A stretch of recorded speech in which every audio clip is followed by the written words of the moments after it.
because of the range advantage. Mapipilitan ang isang Alice to just farm up with the blood flow, and you never really want to see that if you're an RSG fan. Well, ang magiging decision niya ng TNC is to put this Beatrix instead dun sa may gold lane para kay Toshi.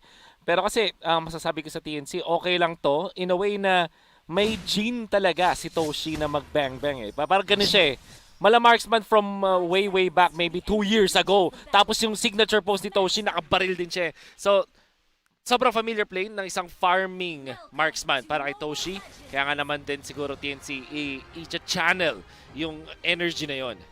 Channel the energy, create the synergy. Ngayon pumasok tayo sa first game ng RSG and TNC. Ngayon, may isang mabilisan tayo dito. Sinong makakalamang ngayon sa early game? Early game-wise, I would say TNC does have the advantage here. Meron silang Jawhead na pwede nilang gamitin in early aggressive rotations. I feel like the play for TNC here to go back Toshi again and again, make sure that he has a fun time or perhaps even kill off Iakno early. Dahil gusto mong pabagalin ang scaling ng isang Alice.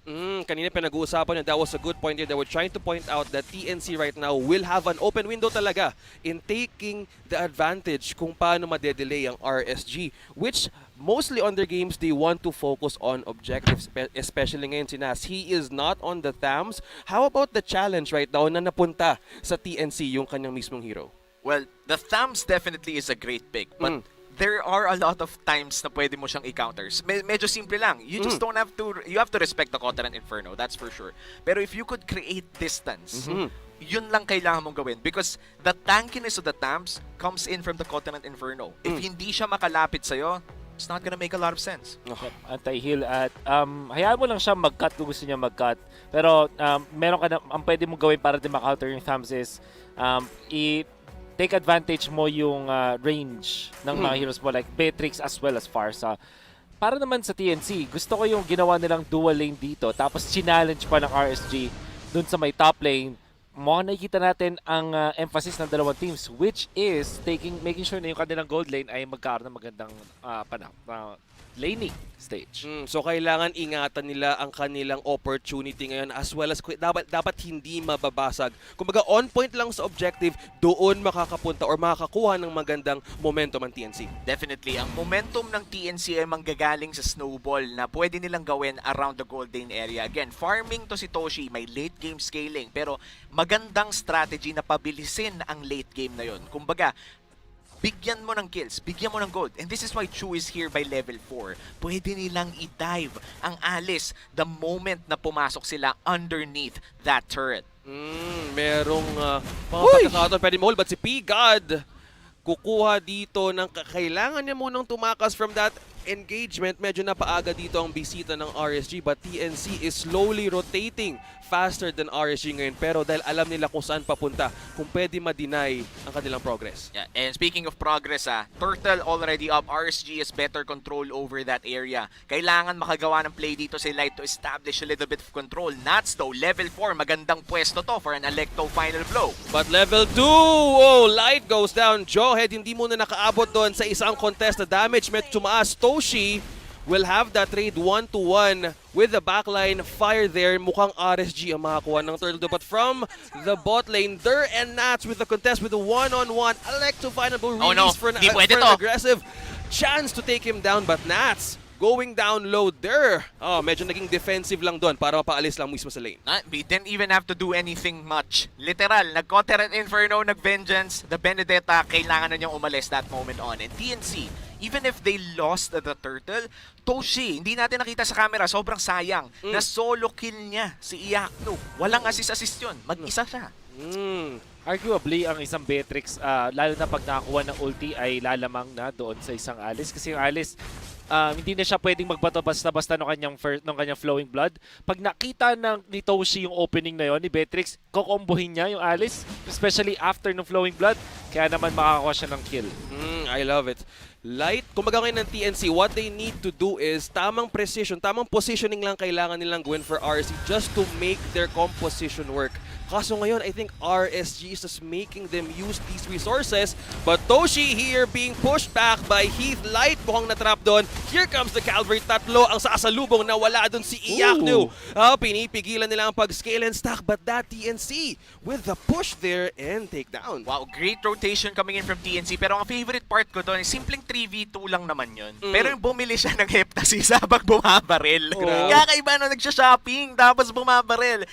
Still gets an assist in that entire exchange. Toshi definitely playing well 4 minutes in.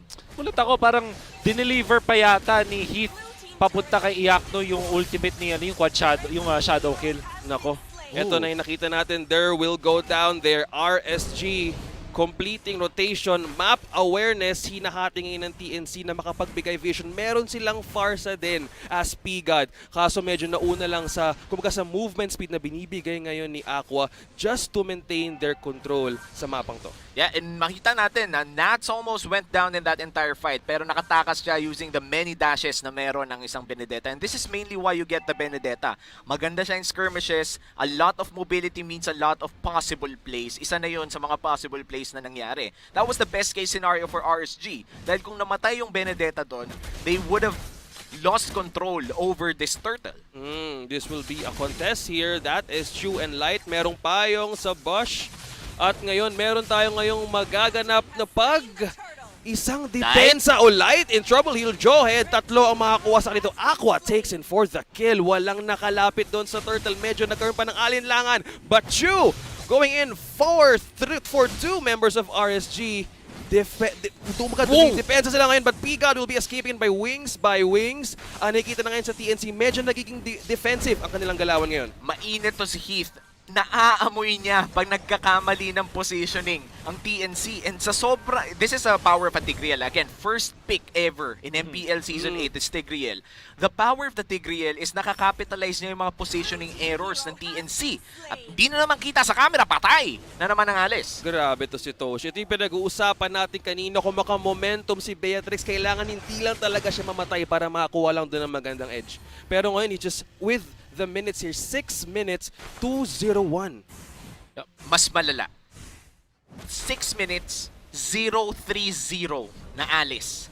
Sobrang lungkot nito para sa RSG because ito yung late game insurance mo eh. Dito ka umaasa na meron kayong pag-asa by the time na mag-scale up yung Beatrix. But at this point on, the Beatrix already scaled up. Mas mabilis na siya mag-item, may heptasis na siya, papunta na siya sa pangalawang item niya. That means RSG, now they need to slow down the game. Di na pwedeng mag-angas-angas dahil pagka pumasok to si Toshi, you need to immediately kill him. Kung hindi, kayo yung mauubos. Kailangan mag-ingat ngayon ng RSG on not getting into team fights because Iyaknu with this standing, kailangan niya munang bumawi to get those stacks for the late game. So TNC might be dictating the pace. But now, cornering this area, they might be an initiation. Ito na si Aqua going down low. Quad shadow kill for Chu. Naipit sila doon. Demon Kite follow for Heath. Nandito na ngayon nakakuha ng isa. Pigad na wala na rin si Thur. Light will be in trouble here, but Thur and Chu. Uy, nagpalabas ng electrifying for Nats there, but this maintaining and pushing them back. Kumukuha ng momentum, and I think TNC will be getting this air, but RSG still maintaining the security of the corners dito ng Turtle. Massive error coming in from TNC. Dapat alagaan nyo si Toshi because you already lost 2 turtles. The timing of the fights are very important. Yung RSG, lumalaban lang sila pag may palabas ng objective. Sobrang importante nun. Dahil the moment that they win that team fight, makukuha din nila yung objective. At bukod pa dun, up lahat ng mga battle spells nila for most of the fights that they take. RSG, they're playing the macro game better than TNC kahit nakakasabay sa micro ang TNC. Mind games na pinapakita nila ngayon, pero as of this point, almost 8 minutes, 2 turrets down. Gold lead hindi ganun kataas. But on this kind of state, Wolf, anong pwedeng mabawi ngayon ng TNC just to get into the groove? Kailangan nila mag-team fight, mag-group up as 5. Napakaganda na kanilang 5 months sa ngayon. Lalong-lalo na maganda naman yung launch pad nila when it comes to items. Sakto pa, nakuha na yung Blade of Despair para kay Toshi. So, ang lakas nilang kumuha ng kills. Tapos, malakas din sila magpatumba ng Torre. If they utilize this Beatrix na, pati yung long-range artillery support nitong si P-God, makakuha sila ng pagbawi dun sa ating sa team fight prowess nila. P-God, and also madaming pick-off potential ngayon ng TNC. All they need to do, as you were saying, kailangan lang nila i-utilize ang air na pwede lang i-cover with the AOE damage as the Farza. Meron din silang TAMs to also contest that. But for this, I think they will be pushing in, destroying resources.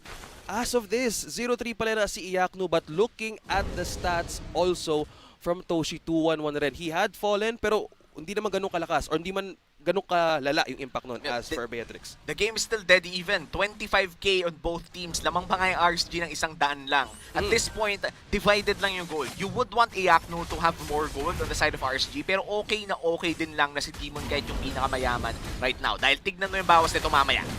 Ito na to. We have P-God going down. Farsa nagkulang dun sila sa pag-check. Kinukorn ngayon ng RC. Waiting in. Demon Kite with the punch. Susuntokin na ba dito si Light? Nagalit sa hangin, dong. Nagalit sa hangin si Idol. Nakita mo yun. Naka-full Shadow stack boxing. Na. Shadow boxing. Shadow boxing. Warm up lang kayo naman. Naalala mo si Ipo, di ba yung kinukuha niya yung mga dahon? Parang ganun lang. Hinila si Heath. Pinalik ulit sa Torre dito. But that is TNC responding for the damage. Heath will be in trouble from that initiation. But that is one more kill for TNC. Medyo nagkakaroon sila ng groove here sa pag-initiate doon. Medyo binabawi din nila yung pag-burn ng resources ng RSG ngayon eh. Yep. Actually, sayang yun. We laughed about it, yung shadow boxing, pero sobrang sayang yun eh. That was a full combo with a knockout punch on the on a champion stance boost. Magandang damage yun. They could have secured control over this one, pero killing spree for the Hayabusa. It continues to happen dito sa TNC at RSG. Pinalik doon mismo sa Torre. Grabe ang TNC. Sinalubong pa ni Nat, sinalubong pa dito ni Iyaknu. Kaso, na-spread out sila dito. Hindi mo na makapag-combo because the position of the turret is still up for TNC. Naging maganda ang pag-take nila doon sa mga trades. Iyaknu is now online. Matapos siyang iwanan. 0-3-0, not a good start. Might be a steal though. Panoorin mo yung Hayabusa. Bumalik. Ito na, binabantayan TNC Light. Habang nakahanda sila dito, ang pagkakataon ng TNC will be securing this, but this is for the replay. Yep. Ang ganda ng pasok dito, no? Akala mo panalo na ang TNC, but Iyaknu out of nowhere with good positioning on the blood flow and survivability with the blood. Tingnan niyo yung pwestuhan ni Iyaknu. 200 HP. One ability could have sealed the deal for that Alice. Pero napakaganda ng ginawa ni Iyaknu doon. From 0-3-0 to 2-3-2. Positive na yung KDA niya kahit hindi pa ganun kaganda. So ngayon ang RSG nakakabawi na sa loss nila during the early game. And the Lord will be sieging in the top lane. So this will be a pressure for TNC to what resources naman ang pwede nilang gamitin. But they're now ready for the positioning here against RSG. Maganda yung wave clear ng TNC. Meron silang Farsa at Beatrix. Pwede mag-rocket launcher doon si Toshi. Tapos siyempre may Feather Dare Strike. Napakadami nilang ways para dumepensa. Kaya naman yung RC, kung papansin mo yung movement sila, hindi sila super duper grouped up. So kailangan nila din i-manage yung strength ng kanilang pag-push. They need also to be careful. So baga, what you're trying to say is kailangan maging cautious sila in every decision now since it's getting almost close. Kaso umaabot na rin tayo sa mid to late with an Alice standing niya. How is this going well with the RSG? RSG going well for them. May Lord pa sila. No? Ito na yung cash-in moment nila. I would call it as the cash-in moment dahil nagtiis pogi sila nung early game. Tiis pogi yan. 0-3-0. Si Demon Kite lang may pera. Pag mintes ang mga suntok, pag nag-shadow boxing, kailangan mag-give up ng objectives. Maraming tiniis ang RSG nung early game. And TNC, props to them napakaganda ng ginawa nila ng early game. Pinilit nila yung mga ganun. Pero the problem with TNC is that even if they forced uncomfortable fights and won them, wrong timing. Kasi the fights na napanalo ng RSG, may objectives, may kapalit, may dagdag, may +1. Oh, I like it. Kumbaga, merong, in any resources, they also want to take advantage kung sino ang who's being tempted to go in sa circle na pwede nilang kunin. And simply put, parang ganito lang. You won a team fight as TNC, tapos wala kayong nakuhang turtle, wala kayong nakuhang turret. Pero parehas lang, 1-1, sabihin natin ganun. Pero yung team fight na napanalo ni RSG, may nakuhang turtle, may nakuhang turret, ibang-iba yun. Team gold yun. Kaya napaka-competitive ng game natin. Parang ang dito yung TNC medyo nagkakahiya. Ewan ko, nagkakahiyaan sila or parang medyo bad mood yata sila sa isa't isa. I'm not saying literally, by the way. Pero at least yung language kasi ng mga players na in-game mismo, naghihiwalay sila, nagdi-disperse sila after winning an objective at winning a team fight. Hindi sila nag-objective. Hindi mo pwede mangyari yun. Kasi yung RSG, kahit pa sabihin natin na maganda yung simula ng TNC, the moment na nakakuha sila ng objectives, parang binibigyan din nila ng extra gold si Iakno. At ngayon, parang wala na lang din yung 3 deaths ni Iakno. Yeah, parang non-existent na nga talaga dahil complete shift in terms of gold lead. Kanina medyo even pa tayo pero ngayon RSG 5k gold lead. Pagkakuha ng Lord. Again, that is just a level 1 Lord. Grabe, 9-6 standing. Almost 13 minutes in. Ang nagiging challenge ito ng TNC. They were having the chance kanina on the early game pero now with RSG closing all the resource which pwede sana makuha ng TNC. They're trying to close the map ngayon na pwede sanang ibigay ni Pigad. And ito purple buff nakuha na rin ni Iakno. That means hindi na niya kailangan patayin yung Blood Oath the moment he enters. This is really good for RSG. Pero na-clear out naman na yung Lord, which is good for TNC. Now, for TNC, the thing that they have to do right now is not to play defensively.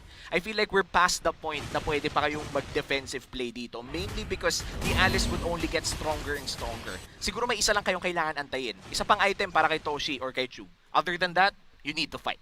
So you're saying the time is now not to waste any moment for RSU. While TNC has the chance, makikita natin na kanilang pagkakataon to just push forward with RSG's defenses. Actually, baka nga the time is over. I don't wanna be yung ayaw maging negative dito mga pre, pero kanina, nung saktong-sakto nakuha ni Toshi, BOD, tsaka yung kanyang Heptasis, if I'm not mistaken, go time na sana yun eh. Makakuha sila ng maraming kills, ma-abuse nila yung fact na si Iakno ay wala pang items doon kasi back then wala pa siyang Winter Truncheon. So, pwede sana sila mag-push. And mayroon din namang items na doon si Chu. And as well as yung ating Thamus na kaya nang magpakunat. So, yun sana yung timing ng TNC. RSG nakapag-recover na sila. Siguro ang talagang problema na lang ng RSG kung sakaling magkaroon ng problema is pag na-force yung mga ultimates nila. Katulad ng Implosion, syempre yung Winter Truncheon kaya yung ultimate niya ngayon, hindi na yun yung ultimate. Ang tunay na ultimate ngayon ni Iakno yung Winter Truncheon. Yun yung ultimate timing niya sa ngayon. Na, kasi anything else, para kay Iakno, mataas na yung uptime. Eh, eto dagdag ko din lang. Napakaganda nung pinakita ng RSG in the mid-game fight. Sabi mo kasi hindi yun na yung oras para mag-push talaga ang TNC. Feeling ko sinubukan nila. Okay. Kaso nagkamali sila in terms of execution. Dito na papasok yung mga micro plays. And I feel like you were reacting ng time na yun. Sabi mo, my God, Iakno. Kahit ako nasa isip ko, my God, Iakno, 200 HP, pumapasok ka pa rin. Wala pang Truncheon yun. Kinombo na siya doon nung nandun na yung far side. Yung Kagura, ito yung stark difference between two players. Si Kagura, pauwi yung dash niya, tapos namatay pa rin siya. Si Iakno, imbis na umuwi, sabi niya, okay, what if, pagkatapos ng stun ko, sumugod na lang ako instead. And it proved to be better. Iakno, sobrang calculated niya. Hindi naman ito yung unang season na masasabi nating napakalakas ng Alice ni Iakno. Actually, MPL Season 6 pa lang, iba na yung pinakita niya with the Alice ng kanyang former team sa Onyx Philippines. Nung Season 6, kinakatakutan na to at right after 2 to 3 games, biglang autoban na against Onyx Philippines yung Alice na yon. So, this is not something na unfamiliar kay Iakno. Kaya nga naman may may difference yung naging reaction ni Kagura tsaka na nakita natin mula doon kay Iakno. So you're saying going back to their roots, RSG right now, nagkaroon sila ng medyo bumpy start on the early game. So nagkaroon sila ng kumbaga in a mindset, meron tayong high risk, high reward factor na kung gagawin natin too early, doon nang nawala ng pagkakataon yung TNC just to push forward with their chances. Somewhat like that. Somewhat like that. Parang ganun. Kung naglalagyan natin ng metapora, ito yung mga oras, kung ikaw si RSG, ito yung mga oras ng elementary ka, yung maliit mong baon. Hindi mo gagastusin yan. Hanggang matapos yung araw para makapag-fishball tsaka coke ka. Tama. Diba? Yun yung masarap. Yung kumbaga, matatapos yung araw mo, tiis gutom ka buong early game. Pero by late game, may payoff na napakasarap. So, sana mabalik natin yung mga ganun, yung mga moments. Pero, syempre, stay safe muna tayo sa COVID. Oo nga. Pero parang ang okay ang fishball ngayon. Kaya nga, Parang, parang gusto ko rin Okay. tumuhog ng fishball ngayon eh. Meron ba? Meron ba sa labas? Wala. Pwede lang, wala eh. wala, bawal din. Bawal Bawal din. din eh. Kaya, Siguro kung tayo, party tayo dito. Dala tayo ng kalan. Ano ba yung may gasol yung Oy, pwede. tawag nila doon super kalan eh. Bakit? Di ano yata yun? Brand lang or branding, parang ganun. Branding. Basta naalala ko noon kasi mahilig kang sumali sa mga Boy Scout noon eh, noong time na yan. Mga jamboree, di ba? At kailangan may dala kayong super kalan tawag yun. Para Eto, laging handa. Super inat naman ng laban na to dahil 14 minutes in na, 9-6 ang ating kill score, tas may 5k gold lead. We have now our chance here for TNC. Will they bounce back and recover na nga ba for RSG? But daw, binibigyan sila ng isang mahirap na pagkakataon. The challenges being served now for TNC can be crucial. But if they take this step, yes, they missed the chance. Pero if they wait, maybe if they do this defensively and take the Lord, might change things pa. Yes, this is something that RSG, sila na yung magiging rason kung matatalo pa sila dito. And with that being said, Demon Kite almost going in dito kay Dare and munti kang masabing Dilar, ang lapit. Dare, ayan, Dare. Pareho, pero may D tsaka R eh. Pero going back, muntik na yon with the conceal. Oh, the push! That is Heath trying to take this purple. Hindi mo na makalapit, but Nats being in the middle of TNC right now. Being passively spamming out TNC kung gusto nyong kunin or makakuha ng isa sa amin. They're putting the state to decide. No! Light goes down. No initiator. Wala magiging alley-oop ngayon for TNC. Pero ang RSG mukhang kukunin na to ang Lord. This is free. This is free. Walang nakakalapit. P-God might be the one to give chance, but no. Kinuha na ng RSG ang Lord. Maybe this will be the chance of RSG just to push in and take down the last defenses. They could do that and I just want to point out that Light he feels off. Medyo wala siya sa laro niya ngayon. Sanay ako na nakikita ko si Light na siya yung nagko-command sa TNC. Kumbaga kung ano yung gagawin niya, susunod yung TNC. Pero parang hindi sila masyado nakakapag-usap ngayon. And I'm not saying na hindi magaling si Light. Ang sinasabi ko dito, parang hindi sila nag-uusap ng maayos. Bakit nandoon si Light at lahat ng tropa niya ang layo pa? Why did Light contest that Lord super early? Kaya nga eh, parang kung isipin nga yung ginawa din ni Heath, the word is elementary. Medyo textbook yung pwestuhan ni Heath doon. Tapos nakahuli pa rin siya ng isang Joed. Free to yung Lord para sa RSG. Ito na ata ang laban. Papasok ng Lord sa taas. Quad shadow kill, but that's initiating going into the base. Taking one more dito sa unang or sa last start ng TNC.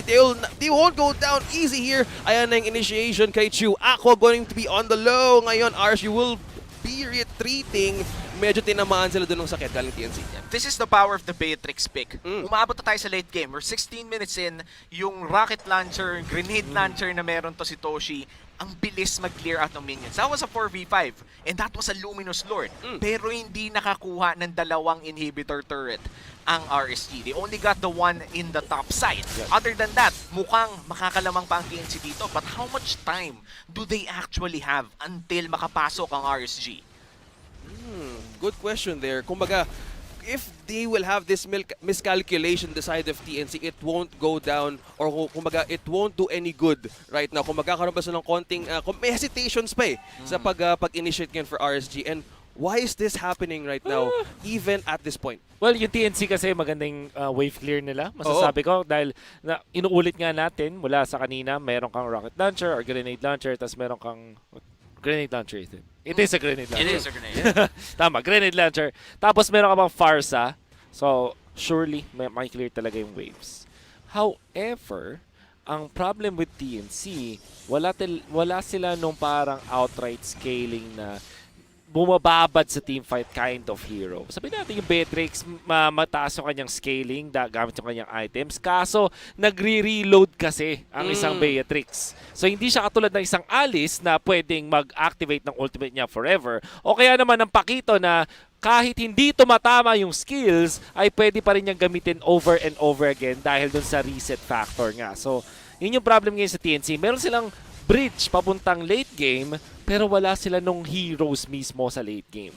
Yung pwede makapag-soak up ng damage from RS, yun yung kulang sana na pwede lang ibigay because they were really doing good on their lineup right now. Even on this 19-minute mark already, they're Yes. still holding it strong. Kumbaga, with Toshi's, kumbaga yung sinabi kanina ni Wolf na yung open window sa pag-reload. Freezing lanes. Freezing lanes!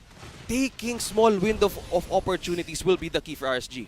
On point ang macro game galing sa RSG. Kanina pa natin pinag-uusapan ang timing ng mga fights ng RSG. Lagi nilang inoorasan ng mga objectives. Ang ganda ng mga pasok nila, calculated ang mga engages. Kahit hindi ito matama pa pinsan ng pakito, alam pa rin nila ang proper na oras kung kailan dapat sila nag-engage. Kaya pansinin niyo yung mga waves. The moment na mag-crash yan sa TNC, open na open ng Lord para kunin ng RSG. And this is how you win games even before fighting.